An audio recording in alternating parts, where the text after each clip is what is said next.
Já estamos de volta com o nosso Agro SBT. E no bloco anterior, a gente viu a reportagem sobre IFC Amazônia e, na oportunidade, nossa equipe aproveitou para saber muito mais. É o que você vai conferir a partir de agora. Você já reparou que muitas cidades ou regiões têm se tornado bastante conhecidas através dos produtos e serviços que produzem? A indicação geográfica é um registro conferido a produtos e serviços que são característicos do seu local de origem. São produtos que apresentam uma qualidade única em função de sua notoriedade ou pela influência de recursos naturais como o solo, vegetação, clima e o saber fazer. A indicação geográfica atribui a esses produtos reputação, valores e identidade própria, fazendo-os se diferenciar em relação aos outros disponíveis no mercado. Segundo a coordenadora do Fórum de Indicação Geográfica do Estado do Pará, Márcia Tagore, o Estado tem 4 IGs, reconhecidas e registradas junto ao Instituto Nacional de Propriedade Industrial, o INPI. É isso. Nós temos 4 indicações geográficas reconhecidas no estado do Pará, que é o cacau de Tomé-Açu, a farinha de Bragança, o queijo do Marajó e temos o Guaraná da terra indígena de Iramaral. Mas nós temos algumas em processo, porque a indicação geográfica é um instrumento da Lei de Propriedade Industrial que ela protege o nome ligado a um território e aquele produto da forma como ele é feito. Produtos que ou já são conhecidos, né, que já são famosos pelos próprio nome, ou quando tem um estudo que comprove que o meio físico e o meio geográfico, ou o modo de fazer, seja diferenciado e influencia naquele produto. De acordo com a coordenadora, que também é responsável pelas indicações geográficas na Secretaria de Estado de Agricultura e Pesca, outros produtos com potencial para futuras indicações, como é o caso do chocolate da Ilha do Cumbu, o mel do Nordeste paraense e o açaí do Pará, também estão sendo analisados.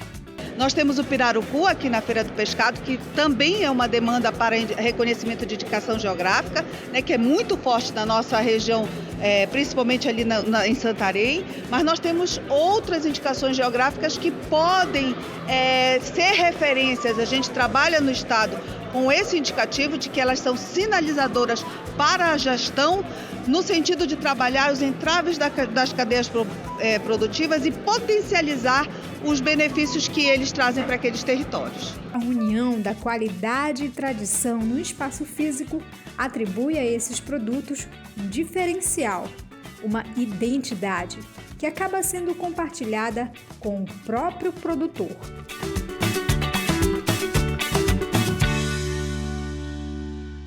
Tá gostando do programa de hoje?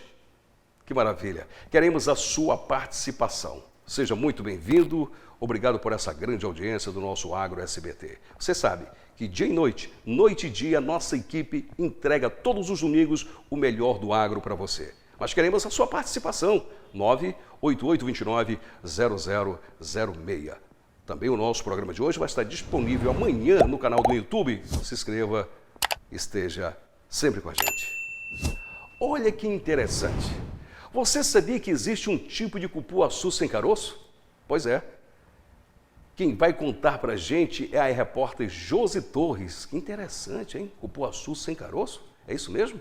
O Agro SBT te mostra a partir de agora. Bora ver.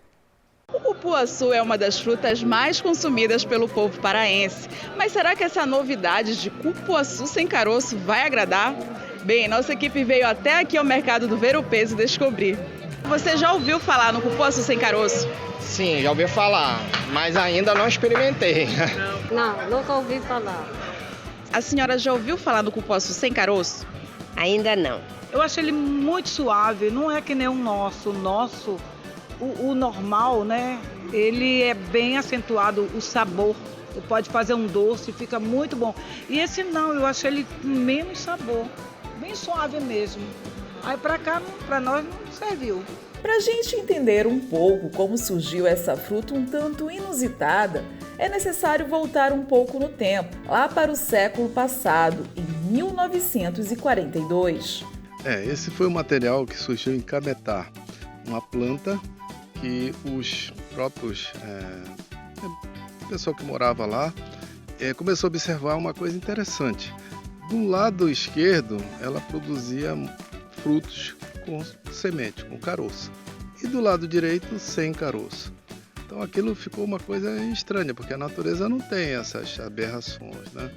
E aí, então eles chamaram o pessoal da Embrapa da época, né? E o pessoal foi lá ver e constatou que o que deveria ter acontecido ali era que do lado direito, onde acontecia esse fenômeno do cupuaçu não ter caroço, aconteceu uma chama de mutação, uma aberração que aconteceu numa das gemas desse lado aí. E daí nasceu um galho, esse galho foi se propagando, foi se multiplicando e começou a brotar frutos alterados, que tinham a sua genética alterada. Porque o pólen dela não era viável, então ela não conseguia formar a semente. No entanto, conseguia induzir o ovário a produzir o fruto. Então se formava o fruto, só que as sementes não eram formadas dentro. Após a descoberta, os pesquisadores perceberam que era possível multiplicar a planta, mesmo sem as sementes. Bastava pegar um pequeno pedaço do galho do cupuaçu sem caroço e enxertar em uma muda saudável. E surgiu assim várias mudas com a mesma característica da planta-mãe. A partir de então, foi possível cultivar cupuaçuzeiros que davam frutos sem sementes, o que pareceu em um primeiro momento muito interessante, devido à quantidade de polpa obtida com o fruto. Um cupuaçu sem caroço apresenta de 60% a 70% de polpa, enquanto o cupuaçu tradicional produz normalmente 37%. Mas como nem tudo é perfeito, logo foi possível identificar uma certa vulnerabilidade da planta. Ela tem um grande problema, que é a falta ou uma baixa resistência à principal doença da cultura, que é essa daqui, a chamada vassoura de bruxa.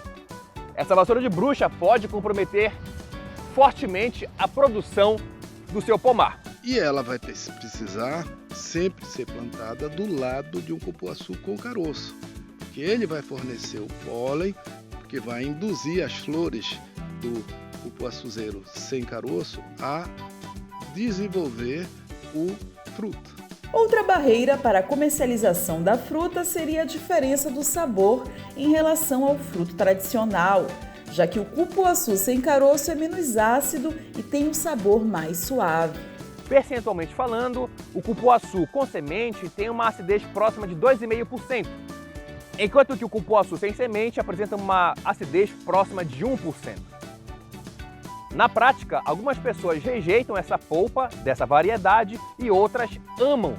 Até os anos 70, a produção da fruta era apenas de origem extrativista, mas nos últimos 50 anos, o cupuaçu passou a servir diferentes tipos de indústrias de alimentos e até de cosméticos. Muito grande na parte, principalmente para cosméticos, né? Então se faz muitos cosméticos, tem uma indústria toda que se abastece da manteiga do cupuaçu, que é retirada da amêndoa, e também dá para fazer um produto semelhante ao chocolate, que foi batizado de cupulate. Então, hoje em dia é negócio para o produtor ele vender amêndoa para esses fins e a polpa para os outros fins, que são suco, sorvete, licores, doces e tal. Então tem esse mercado duplo, né? Ao passo que o cupuaçu sem caroço só vai vender a polpa. Com tantas possibilidades de aproveitamento do nosso queridinho da Amazônia, eu ainda prefiro seguir o conselho da Dona Nazaré. Então nada de invenção, o tradicional é bem melhor. Com certeza, é bem melhor mesmo. Vamos continuar com o nosso.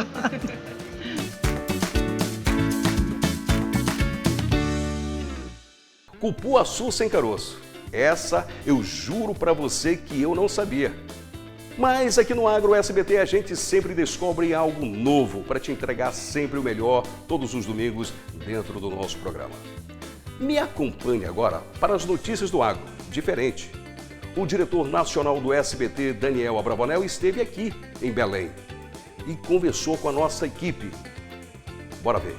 Bom dia a todos que estão acompanhando nosso programa. Como você disse, hoje Notícias do Agro está diferente. Nós saímos do estúdio e viemos para cá para um evento muito especial em comemoração a esse ano de 2023 do SBT. Eu tenho ao meu lado aqui o Daniel Bravanel, que vai conversar um pouquinho com a gente sobre o agronegócio. Daniel, muito obrigado pela sua entrevista e eu queria lhe perguntar o seguinte: o Pará hoje ele é um dos principais líderes do ramo do agronegócio e eu gostaria que você falasse um pouco sobre essa importância de trazer para a televisão esse tema tão importante e principalmente dar muita visibilidade aos produtores rurais.